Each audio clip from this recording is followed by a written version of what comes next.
পবিত্র কোরআনে আল্লাহ সুবহানাহু ওয়া তাআলা বহুবার বলেছেন, বলা হয়ে থাকে ৮০ থেকে ৮২ বার আল্লাহ সুবহানাহু ওয়া তাআলা বললেন আকিমুস সালাহ। এবং যতবার নামাজের কথা বলেছেন এর সাথে বহুবার প্রায় ২৭ থেকে ২৮ বার বললেন আকিমুস সালাহ ওয়া আতুজ যাকাহ। নামাজ পড়ো, যাকাত প্রদান করো, নামাজ পড়ো, যাকাত প্রদান করো। এটা এইভাবে চিন্তা করেন, যাকাতটা দেয় কারা?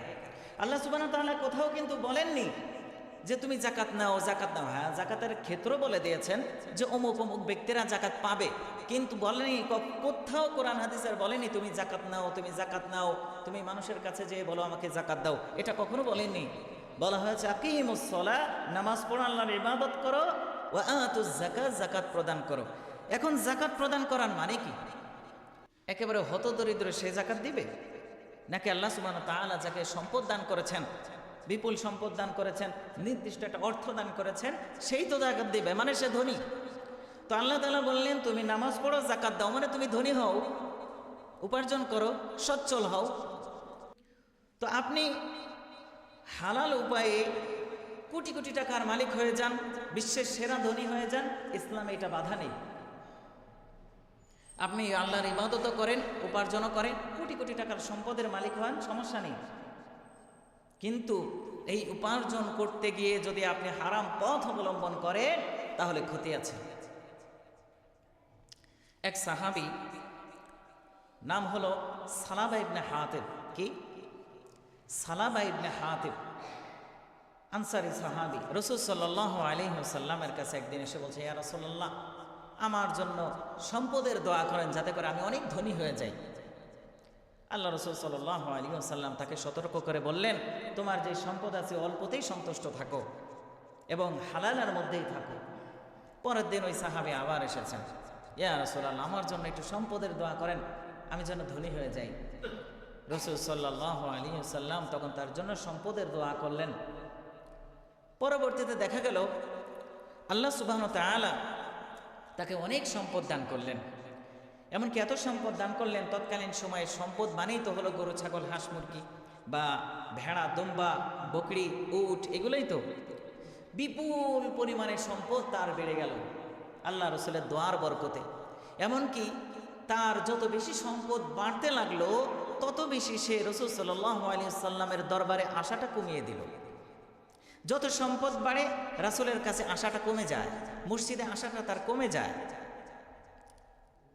এমনকি অবস্থা এতটা নাজুক হয়েছিল এই সম্পদের কারণে, সম্পদের পিছনে ছোটার কারণে, যখন যাকাত ফরজ করা হলো তার যে বিপুল পরিমাণ সম্পদ, রাসূল সাল্লাল্লাহু আলাইহি ওয়াসাল্লাম একজনকে পাঠালেন তার কাছ থেকে যাকাত উসুল করার জন্য। সে এটাকে নাকচ করে দেয়, সে যাকাত দিতে সংকোচ বোধ করে। রাসূল সাল্লাল্লাহু আলাইহি ওয়াসাল্লাম কষ্ট পেলেন। পরবর্তীতে তার তো সম্পদ বাড়তেই থাকলো, বাড়তেই থাকলো।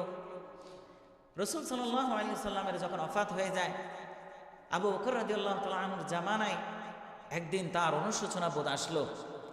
সে দেখলো এই সম্পদ তো আসলে কোনো কাজেরই না, আজ মরে গেলে আমার এই সম্পদ কাল কে খাবে?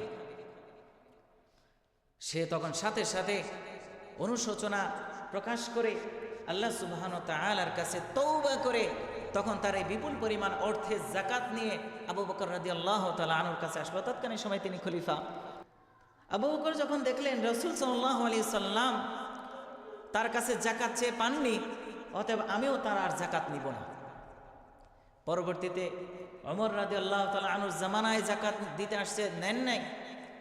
উসমান রাদিয়াল্লাহু তাআলা আনহু, আলী রাদিয়াল্লাহু তাআলা আনহু তাদের খেলাফত আমলে ওই সাহাবী যাকাত দিতে আসলে সাহাবীরা আর সেটাকে গ্রহণ করেননি। সে তওবা করেছেন, আল্লাহ তাআলা তাকে ক্ষমা করে দিয়েছেন। কিন্তু দেখেন একটা এই ঘটনা থেকে একটা জিনিস, আল্লাহ তাআলা তো আপনাকে বললেন আকিমুস সালাহ ওয়া আতুজ যাকাত, যাকাত প্রদান করো, মানে সম্পদ অর্জন করো, হালাল ওয়েতে যত ইচ্ছা যত পারো সম্পদ অর্জন করো। কিন্তু এমন না যে সম্পদের পিছনে ছুটতে ছুটতে এই সম্পদটাকে আমার জীবনের লক্ষ্য বানিয়ে ফেললাম।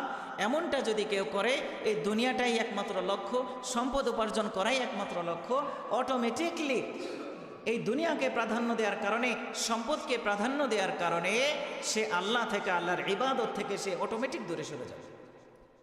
আপনি উপার্জনও করেন, আবার ইবাদতও করেন, দুইটার ভারসাম্য বজায় রাখেন।